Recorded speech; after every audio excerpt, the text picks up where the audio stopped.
Well, obviously excited about how we played versus SMU. I thought that was about as complete a performance really at my multiple spots, whether it's FIU, whether it was Minnesota, and now here. We executed a great game plan. We competed our butts off. We just had an amazing competitive spirit to us.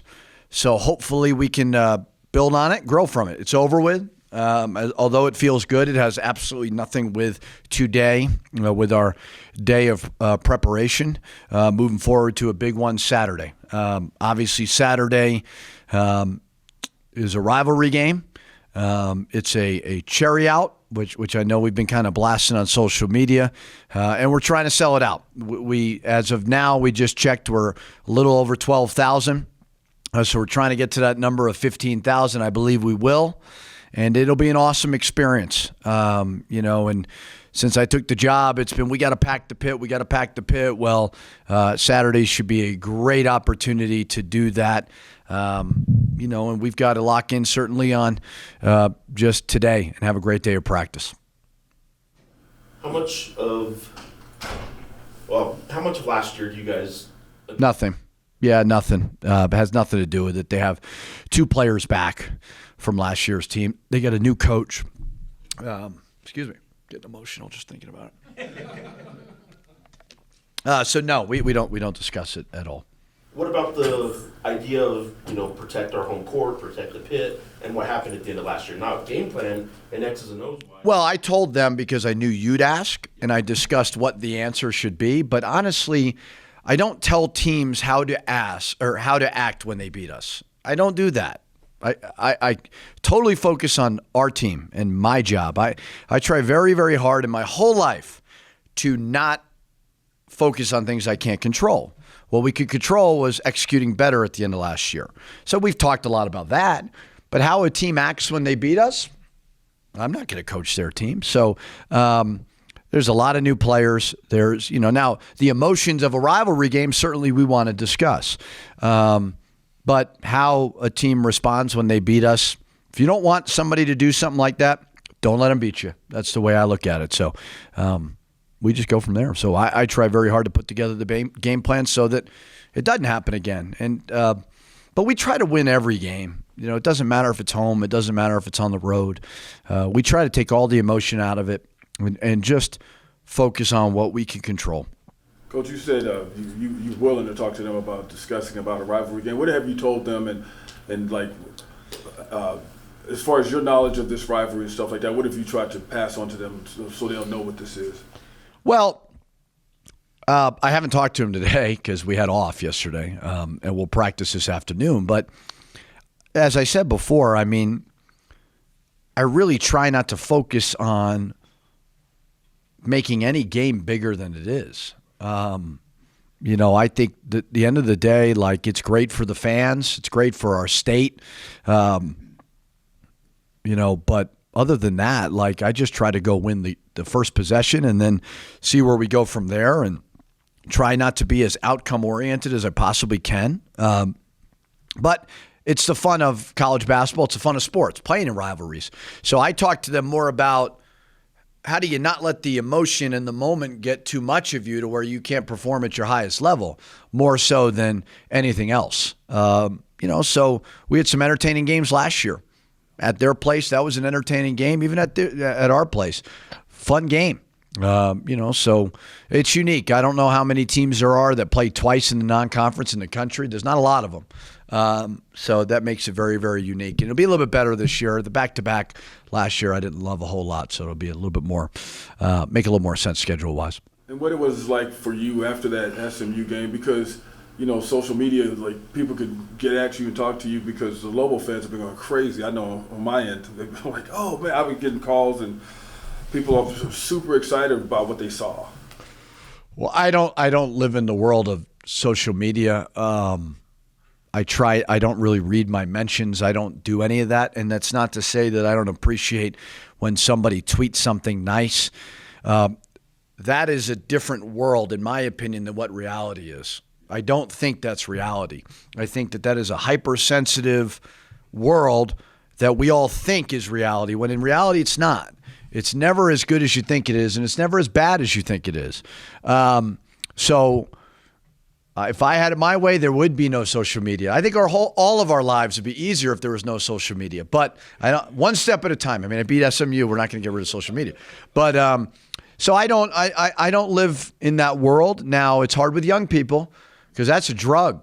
That is a drug. And as like Nick Saban said, that's rat poison, right? So I always tell our guys it's harder to deal with success than it is failure in a lot of ways, because they're going to be feeling really good about themselves because they played great.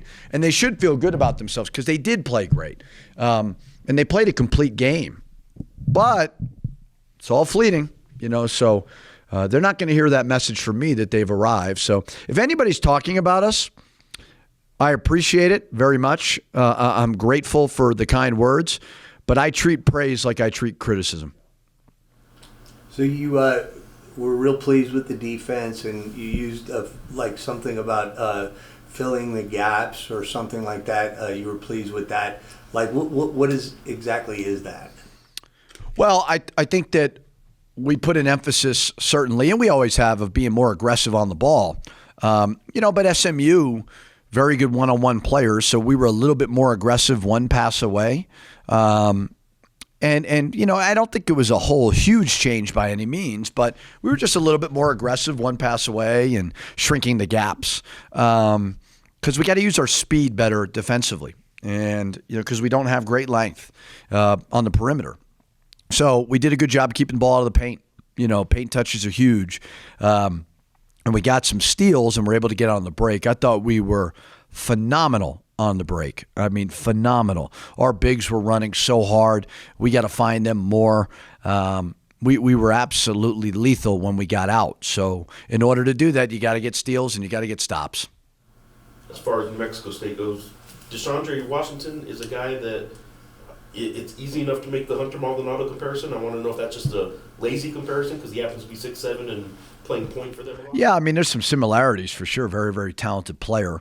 Hunter is obviously a great player as well. So they've got a lot of new faces. It's a totally different team.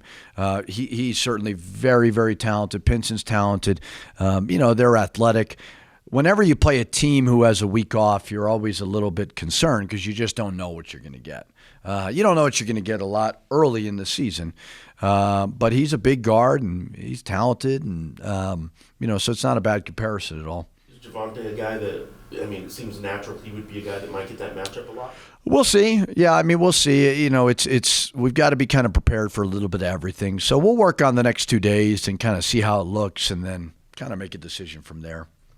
What do you think about what you've seen so far from the Aggies? You kind of hit on it. You said they were talented and all this.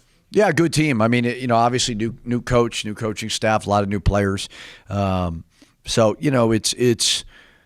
obviously last game didn't really go their way. But UTEP got us last year too. So they'll be ready to go. And they've had a little time off.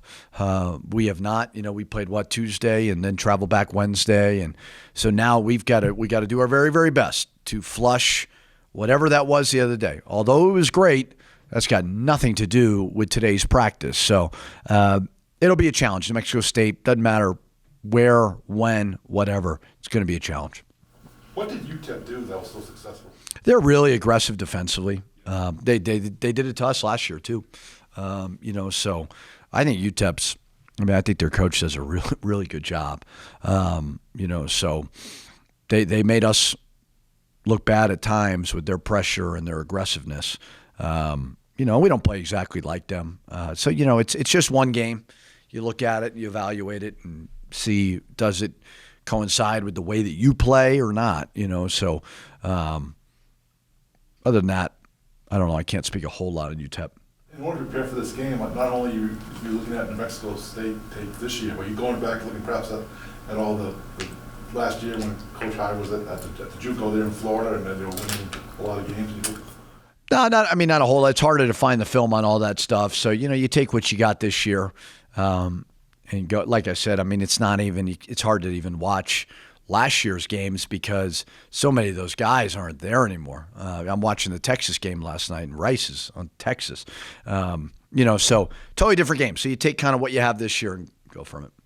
What about James, the coach I coached at JUCO? I mean, at the Florida school last year. Were you watching? I haven't watched much of it. Yeah, I mean, I take the film from this year more than anything. I mean, I think it's. I know he's a great coach, won a lot of games. So just take that and kind of roll with it. Coach, I don't want to go too Henry Tafoya on you here, but there's certain games where when you play well, like you did on the road against a decent team, and you beat them by 21 points, it gets people's attention. Yeah. And it's been a long time since this building's been sold out, and you have seen chatter the last few days about maybe getting fans back. How big was that win the other night, and what did that mean to this program as a whole? Well, we got to get momentum back, so it helps with that. Although I try not to live in that world, fans live in that world, right? I mean, the way that we played, and if you watch that, that can build some momentum for Saturday. I always believe in order to get the fans back, the games are the key. Not that barnstorming throughout the state isn't big and, getting out and shaking hands and kissing babies and doing all that. The games are what really matter. And I think if you've watched all three games, you see the potential. You see that our guys play hard. They compete. They're really good guys. They're really good representatives of the basketball program, the community. So they're an easy group to cheer for. Plus now, that performance got people talking, which is great. Because we all want to play back in front of a sold-out pit. That's why I took the job. That's why every player that comes here, we say it over and over again, but that's why they come here. They come here because they know the community cares about Lobo basketball. Well, the last 8 years, it's gone away a little bit. Now, is it a pandemic? Is it that we weren't very good? I don't know. I mean, I think it's probably a little bit of everything. You can't discount a 100-year pandemic. So now that that's hopefully gone and hopefully we've got a good team, we can get the town buzzing again about Lobo basketball. So Saturday, selling it out. Yeah, that'd be a right step in the right direction, but we want to get to a point where we're selling everything out. Now that's obviously in the landscape of college basketball. It's not always going to happen always in non-conference games, but you only have so many league games where those things are so important. So hopefully Saturday's one of those and one of many.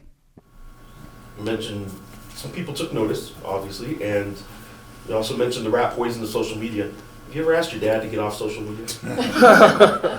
What's amazing about my dad, and amazing about you, because you always say, I'm not going to mention your dad, and you do it every press conference, but nevertheless, he doesn't read social media. So you read it like 9 billion times a day. He has somebody tweet for him, so he has no idea. What a liberating thing. I wish I had, the what to do that. So I have lectured him many a times about tweets, how to tweet. He doesn't know how to tag, which is just disgraceful that whoever's tweeting for him doesn't know how to do that. So I have educated him for sure. And he should listen to me because I'm a lot smarter at it than he is. He's really trying to hype you guys up, though. He is, yes. He's got a little Lou Holtz in him. Jalen is kind of been on another level so far through 3 games. I know the sample size is small, but this is sort of what you talked about in the offseason when you said you want to rein him in some, but you don't, whatever the saying was about you rather rein in a Mustang. I'd rather tone down a Bronco than warm up a corpse. Is he one of my favorites? Is he doing so far through 3 games what you had hoped he could become? I mean, is this what you? Somewhat. What I'm trying to prepare him for. Now he has another year. He could come back. Will he? I don't know. But I'm doing my very, very best to help him showcase himself in a positive light so the professional scouts look at him and say, I want him to be on my team. And he's got to let the talent do the talking. He's got to celebrate less because I told him the other day, I said, if you're picked up by the Golden State Warriors, you're not acting that way in year 1. You're not. So I'm trying to help you. I want to showcase you in the best possible light so that your talent does the talking. But you are very, very energetic and you like to get the crowd involved. And so I don't want to take that all away from him. Stop talking to the refs. He's gotten much, much better at that. So it's really not for me. I'm trying to help him to be a little bit less distracted, just focus on in between the lines, and just film a commercial of yourself. Every time you're out there, we should always be talking about how hard you play and how dynamic you are, and not necessarily about the other stuff. And I think it's gotten a lot better. So I do think he's improving. Coach, as far as your front court, and like last year, you were trying to do different things to get something out of it, and this has a total different look with Morris and Josiah. I mean, how has that been for you? Has it been a big relief to see these guys be able to go in there and do what? Well, it's nice to have some options. Last year we were really one-dimensional. This year we're more of a complete team. Does it mean that we're going to win every game? No, it does not. We're going to have to take what every game gives us and adjust and evaluate and see where it all goes. But the goal, I thought last game was really good in the sense of what we had 4 players in double digits. I think KJ was close maybe. That's more of a balanced attack. So there's got to be 5 options at all times. And the way that you do that is you do it through recruiting and then you do it through coaching. They're both very, very important. And so we addressed a lot of needs. But now it's a matter of growing as the season goes on with whatever's thrown in front of us. So front court did a great job. They worked their butts off. And we got to continue to play inside out. 5 options at all times. Javante hasn't really got it going yet. He rebounded the ball well. Offensively he has not gotten it going, but he had 7 rebounds last game, I think, which needs to be commended, which sometimes you're not going to score a lot of points. Now, love to get him shooting that ball a little bit better. I think he's gotten some open looks. So, that's something we'll just continue to work on. But what I told him before last game is the offense will come, but you're one of the best athletes on the team. You're in great shape. You're physical. You got to be the best defender. You got to be the best rebounder. Focus on those things. The shots will come. So I thought he played well. Like him to see him make a couple more shots. I know he would too. And injury-wise, anybody? Everybody's good. Yeah, everybody's good. Is Emmanuel Watch ready to get? He's not ready yet. No, I told him that. He's just not there yet. So could I play him 3 minutes? Probably. I just want to see him. He's still favoring that a little bit. So he's available, but not 100%.